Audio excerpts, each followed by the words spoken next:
Halo guys, selamat datang di channel saya Stockaholic. Nah, video kali ini spesial karena merupakan video request dari subscriber saya ya.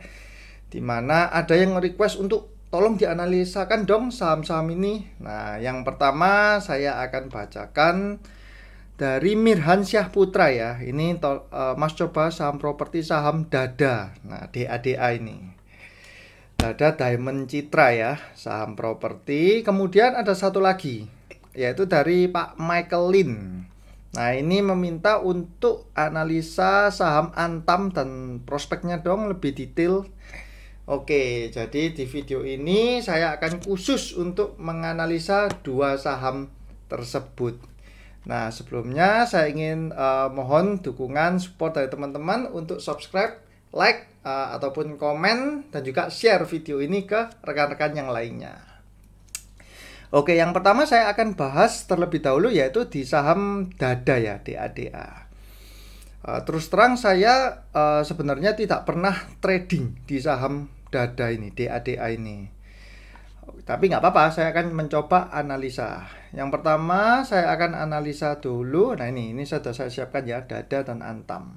Itu secara fundamentalnya.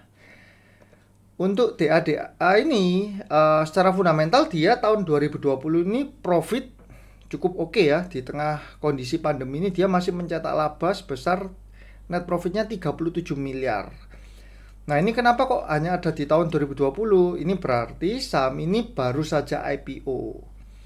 Nah secara book value dia 1,31 kali dan ada di PE ratio 10,04. Nah kita akan membandingkan saham dari sektor sejenis ya, karena dia merupakan saham properti real estate. Kita akan membandingkan juga dengan real estate. Nah ini kan book value-nya 1,3, PE ratio-nya 10,0 ya, 10 lah.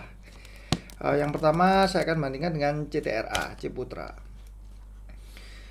Ciputra secara book value lebih unggul dari Dada, yaitu di 0,8. Namun secara PE ratio jauh lebih bagus saham Dada daripada CTRA di 82 kali ya si CTRA. Karena ini mungkin terdampak dari kondisi pandemi ya, kondisi COVID. Makanya PE ratio-nya juga kurang bagus. Kemudian yang kedua adalah SMRA, sektor properti. Book value-nya juga unda-undi dengan DADA ini 0,96, tapi PE ratio-nya agak bisa dibilang hancur ya, 436 kali kalau yang annualized ya, yang setahunnya 436 kali. Nah Dada tadi kan sekitar 5 kali ya. Kalau di setahun kan ada 5 kali. Book value-nya sekitar 1,2. Nah, jadi dia secara price earning ratio ini unggul dibandingkan kompetitor yang lain. Kemudian saya coba APLN. Waduh, APLN ini malah hancur, dia merugi ya, minus PE ratio-nya. Book value-nya memang dia menang, tapi nggak heran karena PE ratio-nya hancur. Jadi belum tentu book value yang rendah itu berarti dia under value. Loh, belum tentu. Kalau book value-nya rendah cuman karena dia minus terus ya sama aja, berarti kan nggak ada yang mau beli. Seperti itu, berarti valuasinya memang murah. Kenapa? Karena perusahaannya lagi merugi. Nah jadi ini ada warning. Dada menurut saya secara fundamental ini perusahaan yang cukup oke. Namun kita nggak bisa hanya melihat dari fundamentalnya aja ya, apalagi ini ya, saham ini ada di level 52. Lah level 52 ini tinggal 2 tick lagi di saham gocap. Kita harus prevent hal itu ya. Yang akan saya lihat berikutnya adalah di pemegang sahamnya, dimana saham ini IPO 14 Februari. Wah pas Valentine Day ya, 14 Februari di harga 102. Underwriter-nya adalah UOB Kay Hian ini ya. Oke, pemegang sahamnya KPI 69%. Oke, lah ini cukup besar ya sebenarnya ya. Oke, sekarang saya akan analisa sebelumnya dari chart ya. Dari chartnya ketika dia IPO, hari pertama IPO ini ya 14 Februari, dia sempat AR kanan ya. Hari kedua turun, hari ketiga tetap di sini di closing 158, terus sempat drop naik kenceng dan akhirnya jatuh ya dari level 300-an sampai ke level 50-an. Ini sadis banget ini si bandarnya ini ya. Saya akan melihat dari komposisi sahamnya dulu. Dia komposisi sahamnya dari profile. Nah ini ya, KPI ini menguasai 69%, retail sisanya itu 29,9%. Nah, porsi retailnya memang masih wajar lah ya, 30%-an, nggak terlalu besar, nggak terlalu kecil juga. Nah, sekarang saya akan melihat dari foreign, persentase dari foreignnya dan juga retail ya.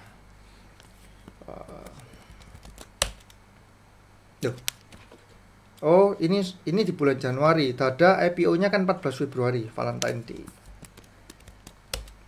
Nah, pada 4 Februari, per akhir Februari, porsi asing di Dada itu 89,07%, sedangkan retail yang atas nama individu itu hanya 10,9%. Jadi dari 30% publik, yang atas nama individu itu cuma 10,9%. Lainnya atas nama mungkin PT, yayasan, asuransi, segala macam. 89 dan 10. Nah, kita lihat di akhir September ya.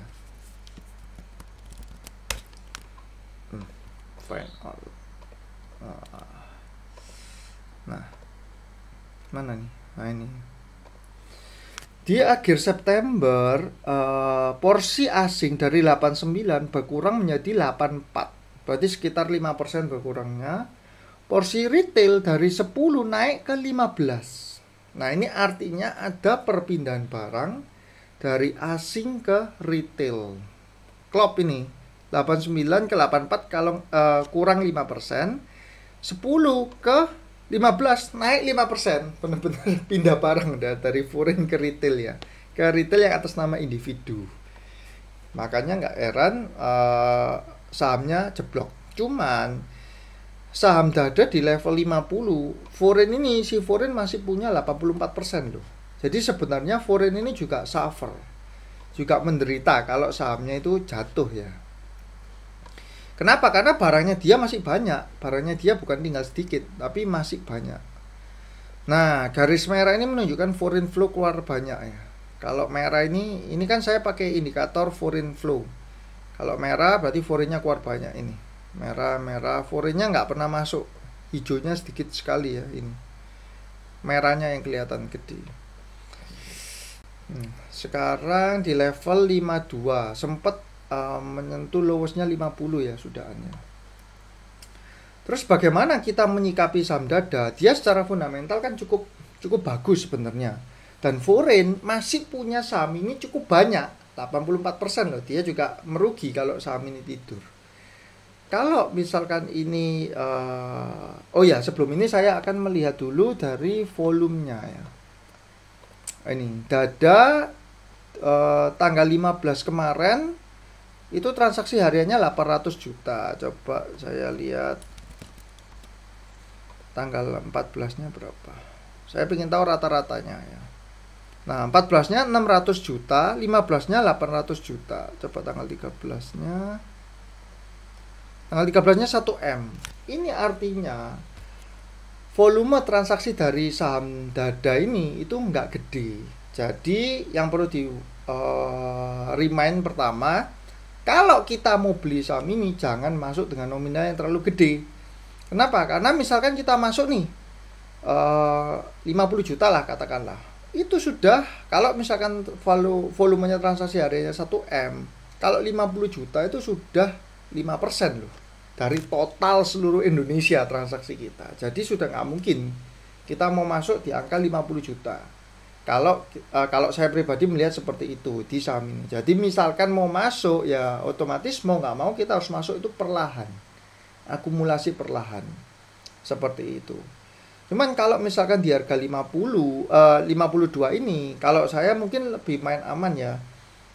Saya akan masuk hanya jika saya menyediakan sejumlah uang yang memang saya anggap ini uang benar-benar untuk sudah ini tak anggap hilang di DADA ini. Kenapa? Karena kalau ini tidur, dia bisa tidur lama nih.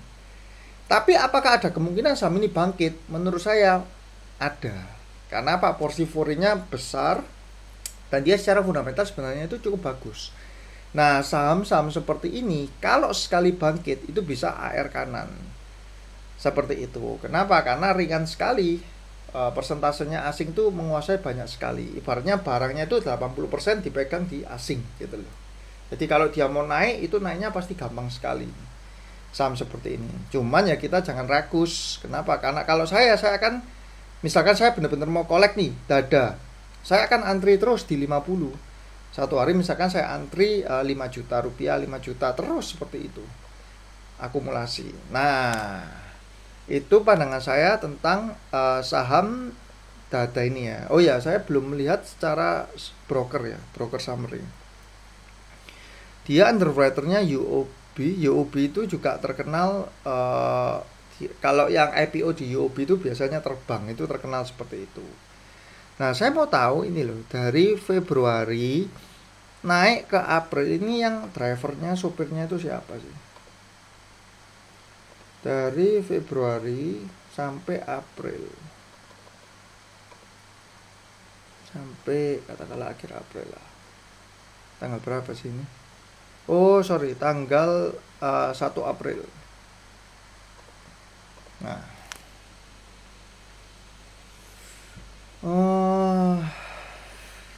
ternyata top bayarnya cuman YP dan volumenya nggak gede ya, 800 jutaan. Bentar. Saya coba lihat dari sini. Februari 14 di IPO kan, sampai 31 Maret lah. Ya, ini YP ya. Nah, kalau teman-teman lihat ya, ini perhatikan ya. CP ini Valburi kalau nggak salah. Ya, Valburi ya. CP, AI, YP, MG, PD, EP. Ini artinya apa? Saham ini sebenarnya naiknya itu cuma lempar-lemparan barang atau istilahnya itu netting. Ya, ini adalah salah satu cara bandar untuk menaikkan harga. Jadi dia lempar barang ke teman-temannya lah. Padahal yang beli juga teman-temannya sendiri. Dari 100 sampai berapa nih? Harga sahamnya hampir 400 ya, ini 400 puncaknya. Jadi IPO di 100 naik sampai 400, kemudian dia buang barang terus-menerus. Seperti itu cara mainnya dia. Nah, ini sudah kelihatan karena sekuritasnya sama semua ya, pingpong ini untuk saham dada. Jadi kalau saya pribadi, oh ya ini ada disclaimer ya. Jadi video ini tidak ada ajakan untuk membeli atau menjual. Jadi semua resiko investasi ada di tangan masing-masing investor. Kalau saya pribadi, misalkan saya mau masuk, saya akan budgetkan dulu. Misalkan dananya oke, 20 juta lah. 20 juta ini saya anggap hilang sudah. Dan saya akan antrikan di harga 50. Seperti itu. Kenapa? Karena ada kemungkinan kalau sudah 50 tidur dia. Tapi ini kalau sekali bangkit bisa AR. Itu pendapat saya tentang saham DADA ini ya. Untuk jangka waktu dekat gimana? Ini murni gerakan dari si bandar. Jadi ini nggak bisa diprediksi. Ini apanya yang mau diprediksi? Chartnya seperti ini juga ya. Yang pasti dia secara fundamental cukup oke lah. Bukan saham 50 yang nggak ada fundamentalnya yang hancur gitu, nggak. Dia secara fundamental cukup oke. Oke, next kita lanjut ke Antam. Nah, Antam ini saham fenomenal ya akhir-akhir ini, dimana dia mengalami kenaikan yang luar biasa, sempat AR kanan ya. Antam, coba saya ganti Antam. Nah, ini ya, dia sempat naik dari level berapa nih? 770 naik AR kanan, kemudian hari tanggal 15 kemarin dia sempat naik tapi dibanting ya waktu closing. Nah, bagaimana prospek ini ya, tadi Bro Michael menanyakan prospeknya lebih detail. Oke, saya akan menganalisa pertama sama dari segi fundamental dulu ya. kalau dari segi fundamental ini kita bisa melihat ya, di mana sebenarnya tahun 2020 ini si Antam ini suffer. Net profitnya yang sekitar 300 M di tahun 2018 dengan revenue 11 triliun, 14 triliun drop menjadi 9 triliun, dan net profitnya pun drop dari 340 miliar, 428 miliar, akhirnya drop tinggal 84 miliar. Artinya dia mengalami penurunan performa dari perusahaan untuk Antam. Yang pertama, saya biasanya lihat tuh dari labanya dulu ya. Nah, secara operating profit dia ada mencetak laba penurunannya sekitar ini ya, dari 1 triliun turun 700 miliar, turun lagi 400 miliar. Ya ini nggak heran sih karena kan situasi Covid ya. Dari laba 400 miliar, dia operatingnya cuman sisa 80 M. Kan berarti sisa berapa persen nih? 20%-nya doang kan marginnya. Sedangkan yang tahun lalu 2019 dari 700 M, dia masih bisa net profit 428 M. Nah, berarti ada apa ya? Kayak dia melakukan suatu, ada biaya-biaya lah yang besarannya kurang lebih itu di 300 M-an ya. Nah, kalau kita perhatikan dari hutang, si Antam ini ya, hutangnya kan dari 6,4 triliun menjadi 4,4 untuk short term. Hutang jangka pendeknya ini berkurang, cukup bagus ya, berkurang 2 triliun. Hutang jangka panjangnya cuma naik sedikit lah, ini masih tolerable. Kalau kita lihat secara fundamental, dengan book value-nya dia 1,2 kali, PE ratio kalau disetahunkan 132 kali, which is itu cukup, kalau bisa dibilang cukup parah ya. Kalau menurut saya secara fundamental dia tidak mencerminkan kenaikannya. Jadi kenaikan barusan ini tidak ada hubungan dengan kinerja dari Antam. Nah, terus kok bisa naik nih? Kalau fundamentalnya seperti ini kok bisa dia malah naik? Nah, ini adalah berita yang membuat dia naik. Dimana akhir-akhir ini kan cuitan dari Pak Erick Thohir ini kan sangat powerful ya. Dia tweet apa? Merger Bank Syariah, langsung bris AR kanan seperti itu. Nah, dia tweet bahwa Inalum akan bangun pabrik baterai mobil listrik litium ya. Dan salah satu holding company-nya itu adalah melalui Aneka Tambang. Nah, ini ya, pembangunan pabrik baterai dipimpin oleh holding BUMN Main ID atau Inalum. Inalum ini shareholder dari Antam ya. Melalui anak usahanya yaitu Antam, Pertamina, dan PLN. Nah, seperti itu. Jadi Antam memiliki sentimen positif ya. Nah, litium sendiri ini kan sekarang mau gencar untuk mobil listrik ya. Di luar sana di Amerika kan Tesla itu menggunakan mobil listrik, dan mana itu sudah umum. Bahkan kalau di Indonesia kan ngisi bensin masih kayak di SPBU kayak gitu kan. Nah, kalau di luar negeri, mobil Tesla itu juga ada kayak tempat chargernya gitu. Jadi mobil dicolok listrik gitu. Di pinggir-pinggir jalan tuh ada tempat untuk colok listrik. Itu cara untuk ngecas mobilnya. Nah, Indonesia ini sebenarnya kan sempat tahun lalu itu ada apa ya? Bukan tahun lalu ya, mungkin awal tahun itu kan sempat ada heboh di mana Indonesia ini mengekspor mentahannya.